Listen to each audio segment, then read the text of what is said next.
एक समय की बात है। एक सीधी सादी दयालु महिला थी जिसकी बस एक इच्छा थी, बस एक ही सपना।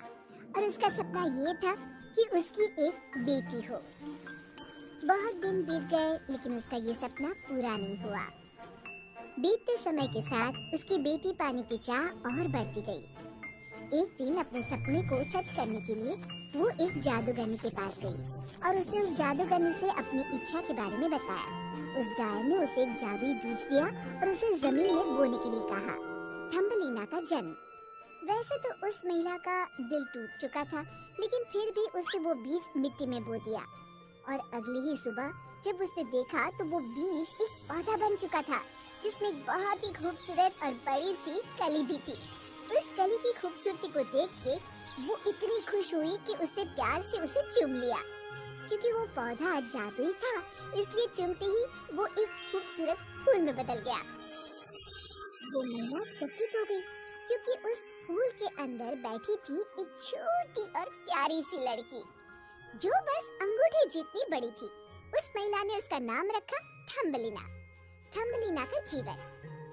थम्बलीना उस महिला की जिंदगी का एक अहम हिस्सा बन गई। थम्बलीना उसकी जरूरत का सारा सामान उसे देती थी।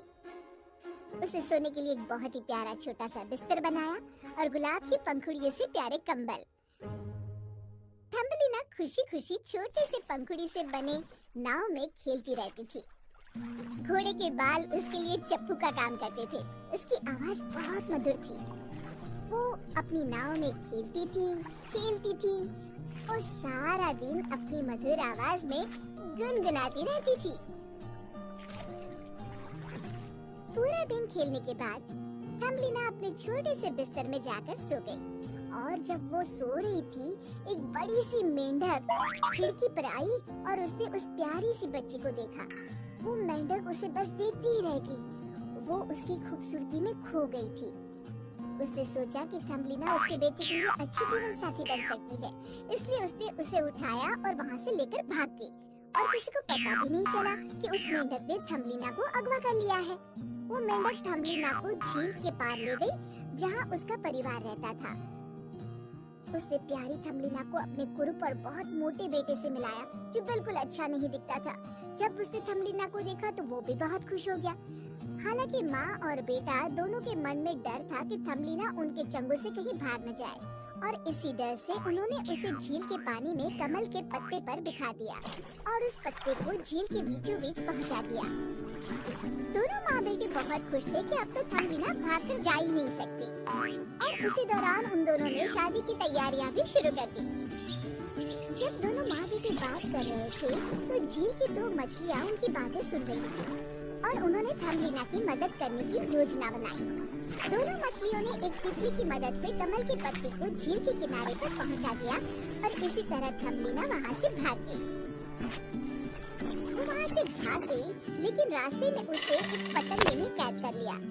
लेकिन कुछ ही समय बाद पतंगे ने थम्बलीना को छोड़ दिया क्योंकि वो उससे बहुत अलग थी।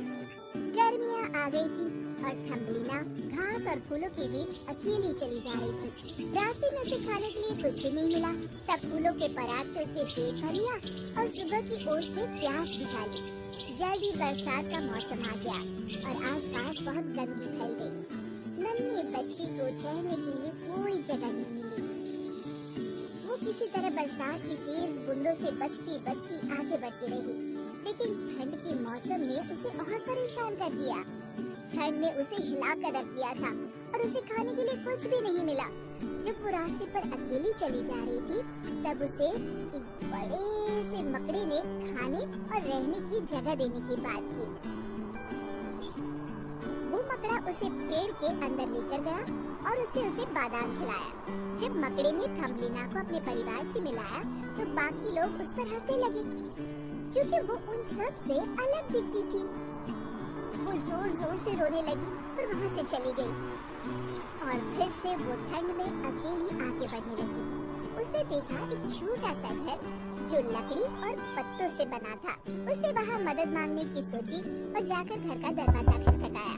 वो एक चूहे का घर था। चूहा थम्बलीना की खूबसूरती देखकर आश्चर्यचकित हो गया।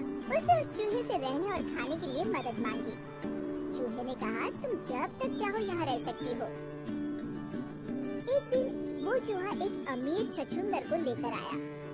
उस छछूंदर ने थम्बलिना से गाना गाने की विनती की। उसने अपनी मधुर आवाज में उन्हें गाना सुनाया और वो दोनों गाना सुनकर बहुत प्रसन्न हुए। चूहे ने थम्बलिना को छछूंदर से शादी करने का आदेश दिया क्योंकि वो बहुत अमीर था। वो चूहा उससे बहुत बदतमीजी से बात कर रहा था, इसलिए उसने तय किया कि वो वहाँ से भाग जाएगी। लेकिन छछूंदर मन ही मन उससे गर्मियों में शादी के सपने देख रहा था। कुछ दिनों बाद थम्बलिना ने एक बीमार पक्षी का ख्याल रखना शुरू किया और उसे हर रोज खाना भी देती थी।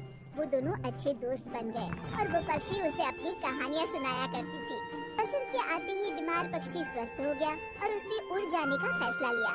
उसने थम्बलिना की मदद करने का प्रस्ताव रखा और कहा, तुम मेरे साथ चलो, वरना छछूंदर से शादी करनी पड़ेगी। वो सोच में पड़ गई और बहुत दुखी हो गई कि कैसे वो एक छछूंदर से शादी कर सकती है, छोटी सी जगह में अपनी पूरी जिंदगी गुजार सकती है। शादी के बस एक दिन पहले उस पक्षी ने उससे कहा, मेरे साथ चलो, चलो आज पूरा दिन तुम्हें आकाश की सैर कराऊं। थम्बलिना ने उसका हाथ पकड़ा और उसके साथ उड़ चली। पहाड़ों में, नदियों के ऊपर बड़े बड़े पेड़ और अंत में वो लोग पहुँचे फूलों के राज्य में। तो इस गांव में बहुत खूबसूरत फल थे। फिर उस पक्षी ने थम्बलिना को उस राज्य में एक जगह उतार दिया जहाँ उसकी मुलाकात फूलों की परियों के राजा से हुई। राजा उसकी खूबसूरती देखकर मोहित हो गया। उसने उससे शादी का प्रस्ताव रखा और थम्बलिना ने झट से हाँ कर दी। वो फूलों की महारानी बन गई और वो दोनों हमेशा खुशी खुशी रहने लगे।